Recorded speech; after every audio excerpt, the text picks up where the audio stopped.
We are the paradoxical ape. Bipedal, naked, large-brained, long the master of fire, tools, and language, but still trying to understand ourselves. Aware that death is inevitable, yet filled with optimism. We grow up slowly.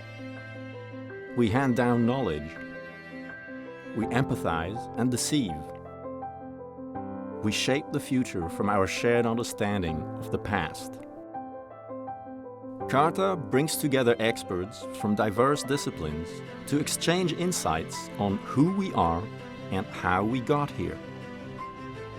An exploration made possible by the generosity of humans like you.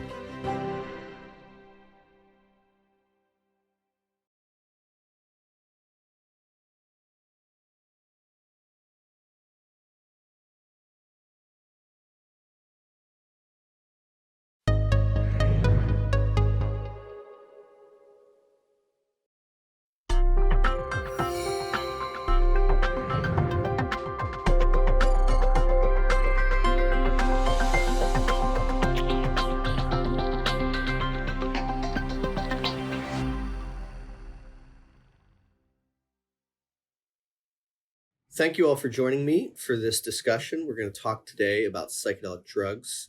I'm going to try to bring you through a brief history of psychedelic drugs and then discuss what they are, what they may do to the mind and the brain, and end with a reflection on what that might mean for consciousness and understanding ourselves. But let's start at the beginning. What are psychedelic drugs?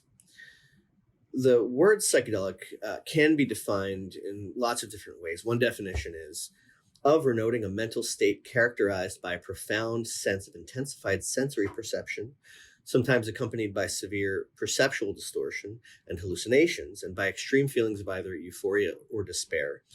That may be true for many people who experience the effects of psychedelic drugs, but it isn't quite in keeping with the original intention of the person who first coined that word psychedelic.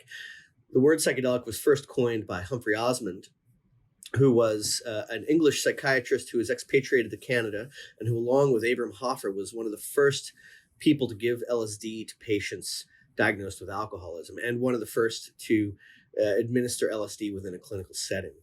Osmond had tried LSD himself, and he also had shared LSD and other similar drugs, such as mescaline, which comes from psychoactive cacti.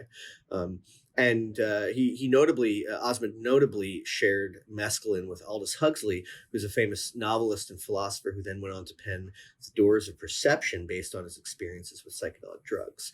But all of this is to say that Osmond really explored the effects of psychedelic drugs, such as LSD, to try to understand how they work, what their impact was, and how they may be therapeutic, or whether or not they may be helpful for patients with various disorders.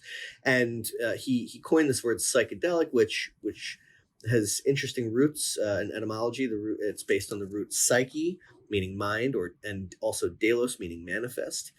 He believed that LSD in particular, but also psychedelic drugs more broadly, manifested aspects of the mind that may or may not be accessible to people. And it was through this mind manifestation that the drugs had their therapeutic value. There are a number of drugs that fall broadly under the umbrella term psychedelic, but only a subset of those really hold together as classic psychedelics. These are contained in a number of pharmacological classes, including tryptamines, phenethylamines, and ergolines. Under tryptamines, we find a number of drugs, including psilocybin and psilocin, which are found in many species of psychoactive mushroom. Also, dimethyltryptamine, which is one of the active components of ayahuasca. Dimethyltryptamine can be found in many plant sources. In the phenethylamines, we have mescaline, which is found in psychoactive cacti. We also have a number of other drugs, including the research chemical 2,4-B.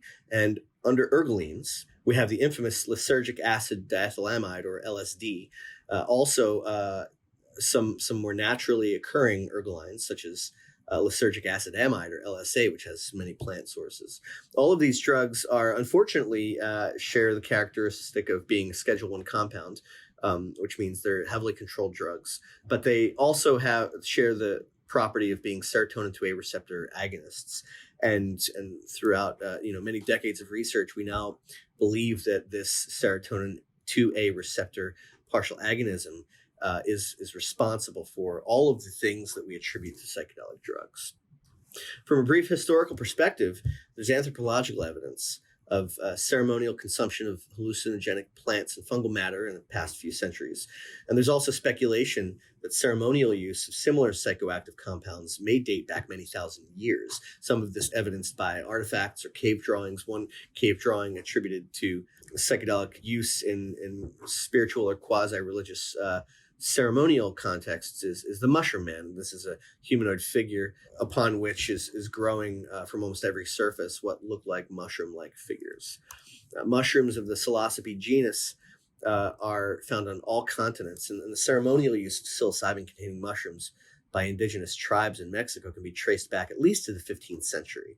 And at least 9 indigenous groups in Mexico have been identified that still consume psychedelic psilocybin mushrooms in the ceremonial context. So there does seem to be some evidence suggesting that the use of psychedelic drugs in various contexts, mostly religious or quasi-spiritual or ritual contexts, does have a historical basis and is not just a recent affectation of human experience. But how did these drugs come to kind of modern Western society? Well, mainly through 2 routes. One was through the experience of Gordon Wasson, who went to Mexico searching out the magic mushroom, found a group of people using the mushrooms, and found Maria Sabina, who was a famous mushroom shaman, and she brought Gordon Wasson and his wife through a mushroom ceremony. He took many pictures and took notes and wrote stories about that and brought that back to the United States, and that was published as an article in Time magazine. That whole train of events was one way that psychedelics were brought to American consciousness. Another way was through the discovery of LSD by Albert Hofmann in Sandoz Laboratories, and then the subsequent dissemination of LSD throughout medical and also research labs and government agencies throughout the United States and throughout the world. So these 2 routes were 2 of the main routes by which psychedelics were brought to the United States. And shortly after these really caught on, many thousands of individuals went through research and therapeutic trials in the 50s and 60s. These trials mainly involved LSD, but also involved psilocybin, mescaline, and possibly other compounds. These compounds were studied for a variety of reasons to try to understand and to treat mood disorders, psychosis, addiction, palliative care situations, and to treat and understand pain. Unfortunately, the vast majority of these studies were conducted with what we would consider to be unacceptable scientific rigor, inadequate control conditions. But all of this came to a screeching halt with the Controlled Substances Act of 1971. Since then, really beginning in the 90s and then beginning to take off in the 2000s, there's been a recent research of both basic and clinical human studies on the effects of these drugs. So now we're beginning to build a modern and contemporarily defensible base of empirical evidence to try to understand truly what these drugs may or may not do. So what do these drugs do, at least acutely? When you think about or hear the word hallucinogen or psychedelic, the first thing that typically pops into people's minds is all of these various visual effects, such as geometric or kaleidoscopic or fractal shapes and patterns superimposed on the visual field, or maybe changes in the perception of depth or colors being more vibrant or rich, edges being more salient, and even illusory movements, such as in things seeming to move that aren't actually moving in the environment, like walls breathing or carpets dancing or faces melting, or we're seeing even visual trails. All of these are typically what come to people's mind first when they think of hallucinogens or psychedelics. But I'd argue these are among the least interesting of the acute effects of these drugs. Despite some claims that psychedelics may enhance cognition or enhance consciousness, recent evidence from our lab and others has shown that, if anything, psychedelics acutely lead to a mild to moderate but detectable impairment in certain cognitive processes, such as working and episodic memory, executive function, associative learning, and psychomotor performance. Psychedelics may seem, in many cases, to have maybe a more positive acute effect on emotions. Outside of the context of a challenging experience or a bad trip, it seems that on average, psychedelics may lead to a slight increase in positive mood and a slight decrease in negative mood, as well as no change or an increase in your ability to detect positively valenced emotional information in the environment, and a slight reduction or impairment in your ability to sense or detect, or your sensitivity to negative emotional information in the environment. We've recently also demonstrated that a single high dose of psilocybin administered to healthy individuals can lead to sustained changes in emotional function in these dimensions. So a single high dose of psilocybin administered to healthy individuals was shown to lead to a reduction in negative emotions for at least a week after psilocybin administration, and an increase in positive mood and positive affect for at least a month after psilocybin, as well as changes in brain function related to these emotional processes that persisted for at least a week after psilocybin administration. There also seems to be a really unique and peculiar interaction of psilocybin, not only with visual field phenomena, but also with music. There are, I believe, the vast majority of clinical trials that are being conducted today with psychedelic drugs are being conducted with some form of music as an adjunct to the therapeutic intervention. My colleagues and I have recently shown that psychedelics can increase the positive emotions that can be encountered during music listening. We've also demonstrated that music listening can increase the communication of brain regions involved in memory and visualization, which may or may not lead some kind of credence in some biological explanation to some of the strong visual effects that people can experience specifically during music listening, but also auditory to visual synesthesia that has been reported by some during psychedelic experiences. I also recently demonstrated that LSD can increase the degree to which the brain tracks the time-varying tonal structure of music during music listening. So it's almost as if LSD is turning up the gain on the units in the brain that are really processing the abstract structure of music. And this may be one of the reasons why music seems so much more vibrant, or so much easier to engage in deep listening of music when we're experiencing the effects of psychedelic drugs. Psychedelics have also recently been shown to possibly be therapeutic for a number of indications. There's evidence showing that administration of psilocybin specifically can lead to sharp decreases in depression and anxiety in patients who are suffering from late stage cancer. We've shown that psilocybin administration can lead to a sharp reduction in clinician rated depression severity in patients with major depressive disorder. It can also help in a pretty profound way to help people quit smoking. In an open label pilot study conducted by my colleagues Matt Johnson and Al Garcia Romu, they showed after 2 to 3 administrations of psilocybin, a number of people who had a really profound smoking habit were able to quit smoking. And 10 weeks and then 6 months after that intervention, over 80% of the individuals in that study were abstinent cigarettes. Finally, a similarly impressive effect has been shown by our colleague Mike Bogenschutz at NYU, who administered psilocybin within a course of treatment for alcohol use disorder and saw a precipitous drop in number of days drinking and number of heavy days drinking in these individuals. So overall, we see that psychedelics may have powerful acute effects.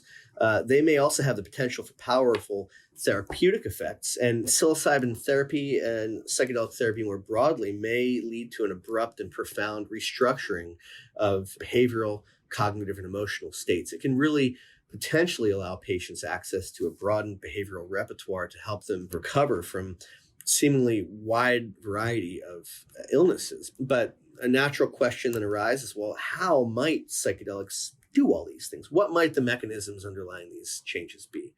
Well, there's one aspect of psychedelic experience that we haven't really discussed yet, and that's the aspect of peak experiences. Peak experiences have been described in a variety of different ways. One way to describe these experiences has been using the term ego dissolution, or whatever you believe the ego is or consider the ego to be, that kind of goes away and isn't present anymore for some period of time during psychedelic experiences. Another kind of conceptualization of this has been that of a mystical experience. And I'll be the first to admit that there is a failure in marketing here. The word mystical can mislead a lot of people. It can seem like something that is just, can't be touched. It's like mist, or maybe it's something that only a scarce few individuals can ever achieve. But really, it has an operational definition that began its formulation about over 100 years ago. In his book, Varieties of Religious Experiences, William James published and wrote an entire chapter on mystical experiences, which he believed could possibly be experiences that are trans-religious, trans-cultural, and had a number of core features. Stace picked up on this idea, and Stace was a philosopher of religion. And in 1960, he published a book on mystical experiences that really tried to bring more kind of solidification to this idea. He read and reviewed as many religious and cultural and spiritual texts and non-spiritual texts that he could, and tried to identify experiences that fit this definition of mystical experience. He then tried to look for similarities between all of these experiences and identified a number of dimensions of experience that seemed to hold these experiences together, that being some form of feeling of unity of self and others, or unity between the self and the world or the universe, really a breaking down of barriers between self and other. These experiences seem to have a noetic quality. In other words, seem to be more real or more true than other experiences that people have in normal waking consciousness. They seem to have an element of sacredness or reverence. They involved deeply felt positive mood. They had an aspect of ineffability, or really the inability to truly be expressed and explained and described using words. And finally, this element of transcendence of time and space, such that time and space didn't seem to exist during these mystical experiences. We've created a questionnaire that tries to probe, self-report endorsement of having experienced any number of these dimensions. And when we score that questionnaire, we find that the score on the mystical experience questionnaire seems to follow a really reliable dose-dependent fashion, such that with greater dose of psilocybin specifically, we see greater scores on this mystical experience questionnaire. Indeed, scores on this mystical experience questionnaire seem to correlate well with a number of other meaningful constructs, such as self-reported meaningfulness of the experience, as well as the self-reported spiritual significance of the experience, such that lower values of mystical experience questionnaire scores are correlated with people saying that the experience they had was similar to experiences that occur once every 5 years, or once a year, or once a month, or even once a week. Whereas very high scores on the mystical experience questionnaire are correlated with responses such as, this may have been among the top 5 or the single most meaningful experience of my life that I encountered under the acute effects of this drug. And similar for ratings of spiritual significance of the experiences. So higher mystical experience questionnaire scores correlated with ratings of the experience being among the top 5 or the single most spiritually significant experience of a person's life. We've also found that mystical experience scores correlate reasonably well, with reductions in depression and reductions in anxiety that are encountered after psychedelic experiences.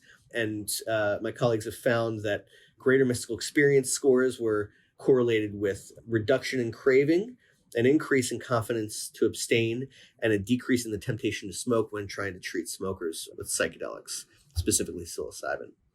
So this psychological experience, this construct of mystical experience, and more broadly, the subjective experiences that people may encounter during psychedelic experiences, may themselves be related to these therapeutic outcomes that we're beginning to observe and understand in relation to psychedelic therapy. But there are other potential mechanisms and explanations of what psychedelics may be doing that can have a therapeutic output or a therapeutic value. These are preliminary data from a study that we recently published in patients with major depressive disorder. These patients saw a remarkable and a somewhat durable reduction in depression severity after treatment with psilocybin. And within these patients, we also saw a reduction in perseverative errors on a cognitive flexibility test that's similar to the Wisconsin card sort test. So in this test, basically, we're asking people to learn a set of rules, and then those rules change, and then they have to relearn the new rule, and then the rules change again. And the degree to which people perseverate on previous rules is basically understood as a measure of cognitive inflexibility. So after psilocybin therapy, individuals in this study saw an improvement in cognitive flexibility. In a separate survey study, we found that while psychedelic drugs may involve and may evoke mystical experiences as well as psychological insights, it was actually increases in psychological flexibility that resulted from these psychedelic experiences that mediated the effects of mystical experience on decreases in depression and anxiety. So from a neurocognitive perspective, it may be this cognitive flexibility or psychological flexibility that is underlying the therapeutic changes that we see with psychedelic drugs. And finally, we can talk about some of the biology underlying psychedelic drugs. There are maybe 3 models of psychedelic drug effects in the brain that are emerging and that may go some distance to explaining how psychedelic drugs work, both acutely and in terms of a therapeutic effect. One of the models that's developing is really focused on the action of and the importance of the default mode network. So this default mode network is a network of brain regions that are variously involved in self-referential processing, self-related thoughts and cognitions.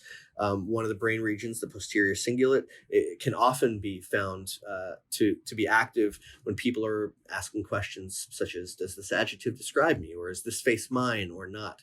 And the medial prefrontal cortex, which is another node within the default mode network, is a brain region that's often found to be involved in autobiographical memory, self-related emotions, emotional learning, and also theory of mind, my theory of your mind, thinking about how someone else thinks or thinking about how you think, some of these metacognitive processes.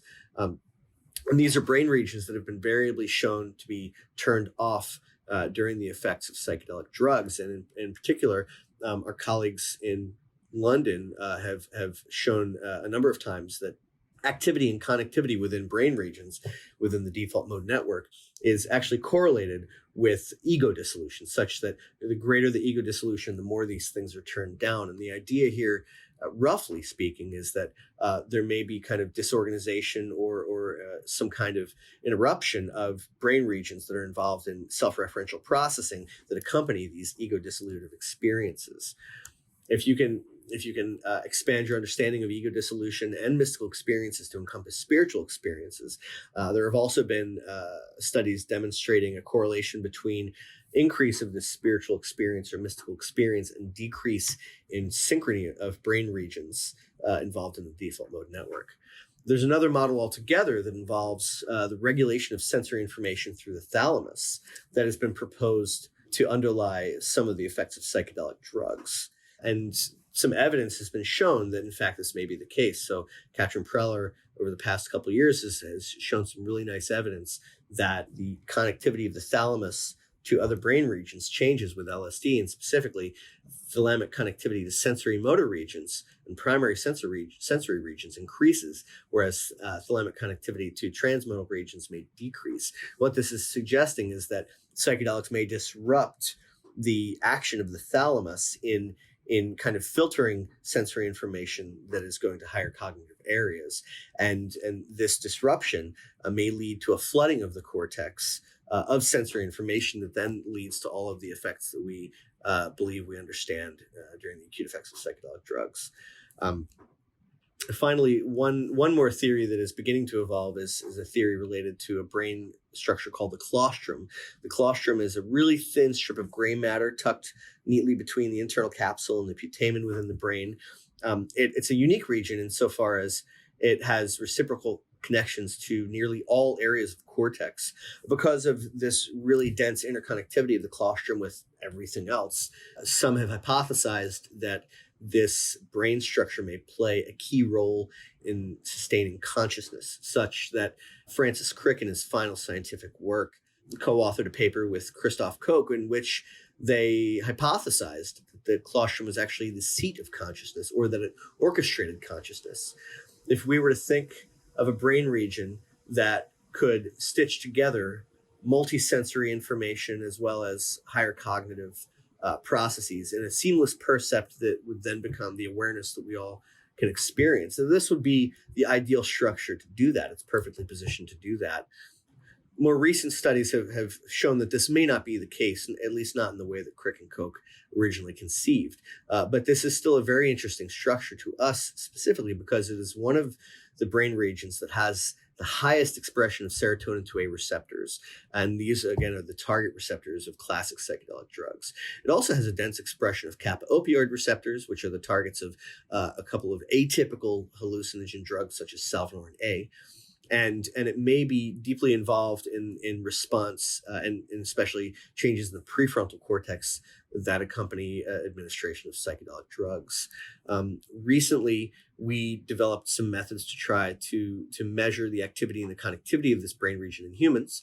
And then we extended that to measurements of brain function that were collected under the acute effects of psilocybin. And we demonstrated that psilocybin reduced Claustrum connectivity to the frontoparietal task control network, which is involved in management of attention and direction of attentional and behavioral resources. We saw that Claustrum connectivity to the auditory cortex and the default mode network were also reduced. And in particular, we observed that the default mode network integrity was actually associated with right claustrum connectivity to the default mode network, and frontoparietal task control network integrity was associated with right claustrum connectivity to this network. This is all to suggest that the claustrum may be involved in holding together these networks, and connectivity of the claustrum to these networks is being decreased by psilocybin. It may be that the claustrum is now well positioned to be orchestrating many of the changes that have been observed by others in terms of sensory changes in cognitive control, and changes in default mode network activity. These are all three models that still have a long way to go in terms of understanding the relationship to psychedelic effects and their position within psychedelic effects in the brain specifically, and potential therapeutic effects. But they all seem to be compelling models that may explain some aspect of psychedelic experience. The final discussion point in terms of the effects of psychedelic drugs on the brain specifically comes from our colleagues at UC Davis, in particular David Olson's lab, where he's demonstrated that the administration of a wide range of psychedelic drugs can essentially change neuroplasticity within the brain. He's shown an increase in synapse density, an increase in neurite density and neurite growth, and also the potential for recovering from the effects of social defeat stress on different brain structures. Essentially, he's suggesting that psychedelics may be psychoplastogens that increase neurite growth, spine density, and evoke synaptogenesis within the brain. And these brain changes may be the basis of the therapeutic effects that we see long-term after psychedelic experiences. One final reflection here. I've tried to give a really brief and high-level overview of what we know about psychedelics from modern empirical studies. A lot of claims have been made about psychedelics and consciousness, such that there are almost promises now out there that psychedelics are going to teach us something new or profound about consciousness or about the mind and the brain. But I think that it's clear that people may mean very different things when they use the word consciousness. Certainly some people, when they use the word consciousness, they're asking the question of whether someone's awake or asleep, or are they in a coma, or are they brain dead. These are different levels of consciousness that are certainly medically relevant, but I don't think everybody means that consciousness when they're talking about consciousness. I think people are far more aspirational and are talking about a far more philosophical concept of consciousness. At the completely other end of the spectrum from that medical consciousness, we have the felt sense of awareness, the qualia of being, and here we butt really straight up against the hard problem of consciousness, which is How can subjective experience arise from matter? How can that awareness be? Where is that awareness, and what is it like, and what is it made of, and all of these things? Backing off of that hard problem of consciousness, we have some more easy problems of consciousness that involve questions such as, what are the contents of consciousness, and how does the brain represent these contents of consciousness, and what is accessible to conscious awareness, and how does conscious or unconscious awareness affect attention, memory, emotion, and decision making? These questions are squarely within the realm and within the range of modern psychology, neuroscience, and other such disciplines.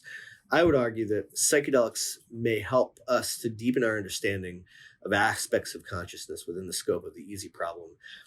But I don't believe there's any reason to think that there's anything about psychedelics that will bring us any closer to understanding or cracking the hard problem of consciousness, at least no closer than any other tools we have at our disposal. And I hope to engage in much more conversation about that and truly learn a lot more about whatever we can in the future using psychedelic drugs as scientific tools. Thank you for your time and attention.